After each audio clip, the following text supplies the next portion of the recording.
আমার তিনটা প্রশ্ন হলো।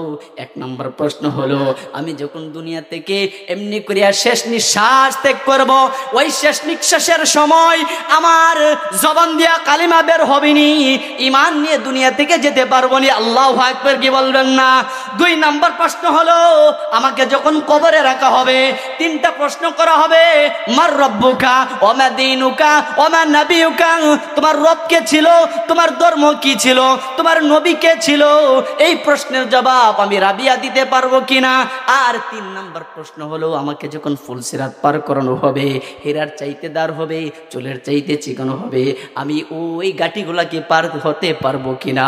এবার হাসান বসরি ডাক দেয়া কয়, ওই প্রশ্নের জবাব আমি দিতে পারবো না, একমাত্র মাওলা ছাড়া এর আর কোনো অধিকারী নাই। এবার রাবিয়া বসরি ডাক দেয়া কয়, হাসান,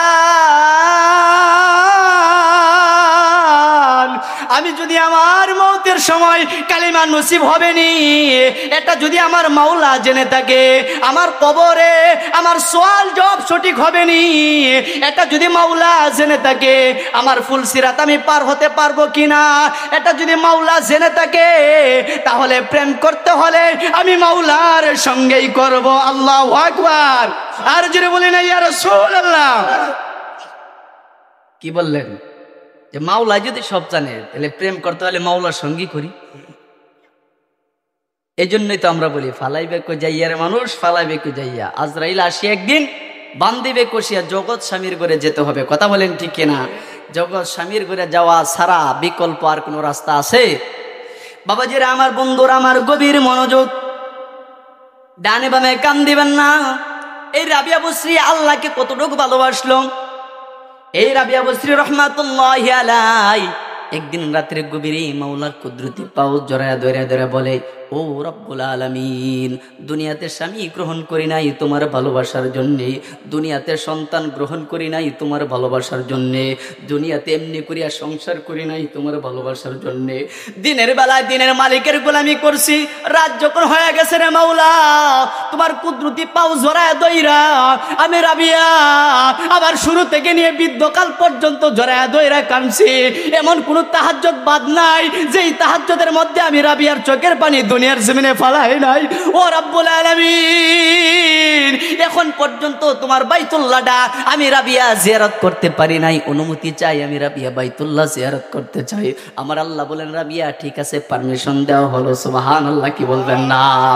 অন্যদিকে আরেকটা বাচ্চা ছিল, যার নাম ছিল হযরত ইব্রাহিম বিনতে আদহাম। আল্লাহ পাক রব্বুল আলামিন তারে বাদশাহী দান করে দিলেন।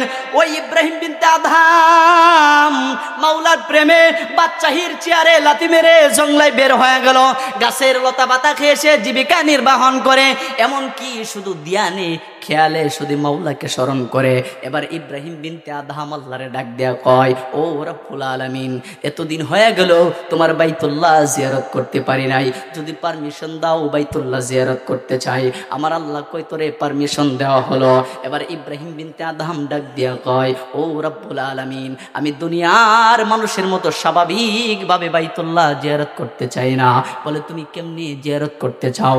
বলে, আমি জিয়ারত করতে চাই, আমি 2 রাকাত নফল নামাজ আদায় করব, তারপরে একটা পা সামনের দিকে দেব, আবারও 2 রাকাত নফল নামাজ আদায় করব, তারপরে আরেকটা পা সামনের দিকে দেব। ও রব্বুল আলামিন, এবার আল্লাহ ডাক দেখো, ইব্রাহিম বিনতে আদহাম, তোমার অনেক দিন সময় লেগে যাবে। এবার ইব্রাহিম বিনতে আদহাম বলে, ও পরওয়ারদিগার আলম মাবুদ, বাদশাহী ছেড়ে দিলাম তোমার প্রেমের জন্য, এখন যদি আমার জীবনও যায় আমি জীবনও দিতে রাজি আছি, তারপর আমি যেমনি নিয়ত করেছি তেমনি তোমার বাইতুল্লাহ জিয়ারত করব। আল্লাহু আকবার।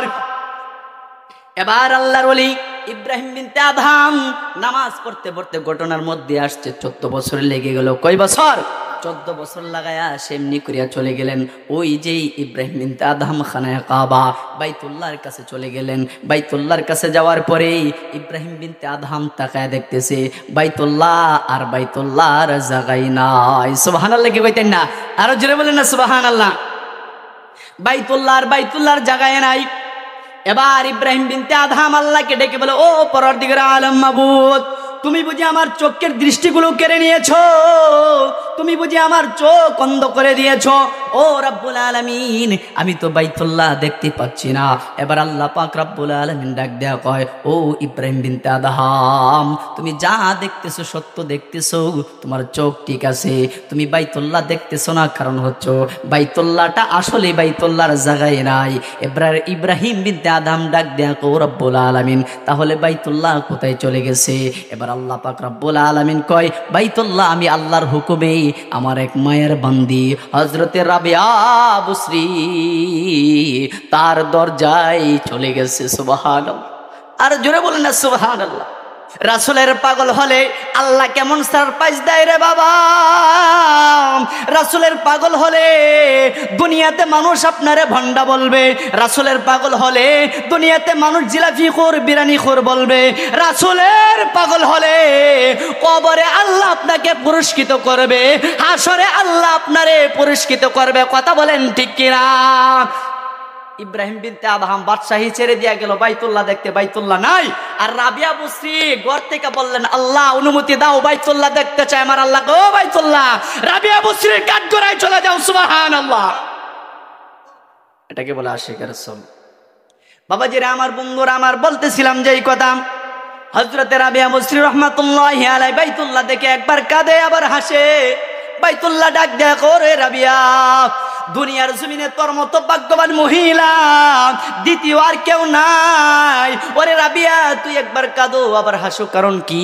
রাবিয়া বুসরি ডাক দিয়ে কই, রে বাইতুল্লাহ, আমার প্রশ্নের জবাব পরে দেব, আগে বলো তোমাকে আমি 3টা প্রশ্ন করব। বলে কি প্রশ্ন? বলে 1 নম্বর প্রশ্ন হচ্ছে, বাইতুল্লাহ তোমার জন্য সবাই পাগল। ও বাইতুল্লাহ তুমি সবার কাবা। বাইতুল্লাহ আমি জানতে চাই তোমারও কোনো কাবা আসেনি নাকি শুধু তুমি কাবা? তোমার জন্য সবাই পাগল। বাংলার মানুষ তোমার দিকে ফিরে সাজদা করে। America, Australia, Nepal, Japan, Sri Lanka, Bhutan, যত রাষ্ট্র আছে সমস্ত রাষ্ট্রের মানুষ, চট্টগ্রাম, ব্রাহ্মণবাড়িয়া, কুমিল্লা, ভৈরব, মাদারগঞ্জ, জামালপুর, এমনি করে যত মানুষ আছে সমস্ত মানুষ তোর দিকে ফিরে সাজদা করে। ওরে বাইতুল্লাহ, আমি জানতে চাই তোর কোনো কাবা আসেনি নাকি তুই সমস্ত মানুষের কাবা? এবার বাইতুল্লাহ ডাক দে কই, রাবিয়া রে, ও রাবিয়া, এই ব্যতিক্রম প্রশ্ন দুনিয়ার কোন মানুষ আমার আজ পর্যন্ত করে নাই।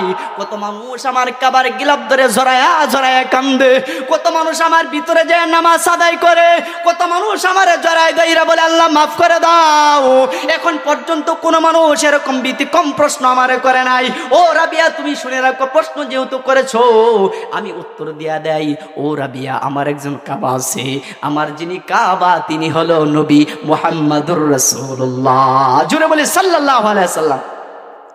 রাবিয়াকে 2 নাম্বার, রাবিয়া আবার 2 নাম্বার প্রশ্ন করে কাবাকে, এ কাবা 2 নাম্বার প্রশ্ন হলো, এবার তুমি বলো সমস্ত মানুষ তোমার জন্য পাগল, তুমি কি কারোর জন্য পাগল আছোনি নাকি শুধু তোমার জন্যই সবাই পাগল? এবার কাবিয়া ডাক দেয়া কয়, ও রাবিয়া রে, তুমি এটাও 2 নাম্বার প্রশ্নটা যে করলা ব্যতিক্রম প্রশ্ন, দুনিয়ার মানুষ এখন পর্যন্ত আমার এরকম কোনো প্রশ্ন করে নাই। রাবিয়া শুনে রাখো, আমি যার জন্য পাগল তিনি হচ্ছে আমার একমাত্র মালিক আল্লাহ। সুবহানাল্লাহ। আর জোরে বলেন না সুবহানাল্লাহ। 3 নাম্বার প্রশ্ন করা হলো, এ রাবিয়া, এবার এটা কি বলে? ওরে কাবা, শোনো শোনো শোনো। 3 নাম্বার প্রশ্ন হলো, এবার তুমি কাবা যে আল্লাহর জন্য পাগল। এবার রাবিয়া চলে গেলেন ফানাফিল্লার জগতে চলে গেলেন। ফানাফিল্লা বোঝেননি, আমরা যে জিকির করি মানুষ আমার বন্দা কয়, কিন্তু জিকিরের কয়টা হালত আছে, জিকিরের কয়টা সূরত আছে, এমনও মানুষ আছে আমার নবীর কয়টা সূরত সেটাই বলতে পারবে না। কথা বলেন ঠিক কিনা? আমার নবীকে আল্লাহ পাক রব্বুল আলামিন হাক্কি সূরত দিলেন। এই হাক্কি সূরতে নবীর বয়স ছিল 1,08,000 বছর। আল্লাহ পাক রব্বুল আলামিন মালায়েকার সূরত 70,000 বছর। আল্লাহ পাক রব্বুল আলামিন তারকার সূরত, এমনি করিয়া এই তারকার সূরতে আল্লাহ পাক রব্বুল আলামিন আমার নবীকে আবারও 1,08,000 বছর দিলেন। তারপরে তাওয়াসিফ ময়ূরের সূরত, তারপরে হচ্ছে মানবিয়াত বাশারের সূরত। আমি শুধু মানবিয়াত বলতে নবীর বাশারিয়াত সূরত বুঝি। যুদ্ধের ময়দানে কষ্ট করছে, ইসলাম নিয়ে আসছে শুধু এতটুকু জানি, কিন্তু নবী দুনিয়াতে আসার আগে কোথায় কিভাবে ছিল এটা জানি না। কথা বলেন ঠিক কিনা? বাবাজিরা আমার, বন্ধুরা আমার, সময় হইতো স্বল্প, আমি শেষ করে দেব। আল্লাহ পাক রব্বুল আলামিনকে বলা হলো ফানাফিল্লার জগতে গিয়ে, এবার আল্লাহ আল্লাহ যখন জিকির শুরু করলো, আশিক রাসূল যখন দুনিয়া থেকে জিকির করে, আমার আল্লাহ কয় দুনিয়ার জমিন থেকে যদি কোন আশিক রাসূল আমি আল্লাহর একবার আল্লাহ বইলা ডাক দেয়, আমি আল্লাহর নূরের তৈরি আরশে আজিমের খাম্মাটা থরথর করে কাঁপতে থাকে। সুবহানাল্লাহ।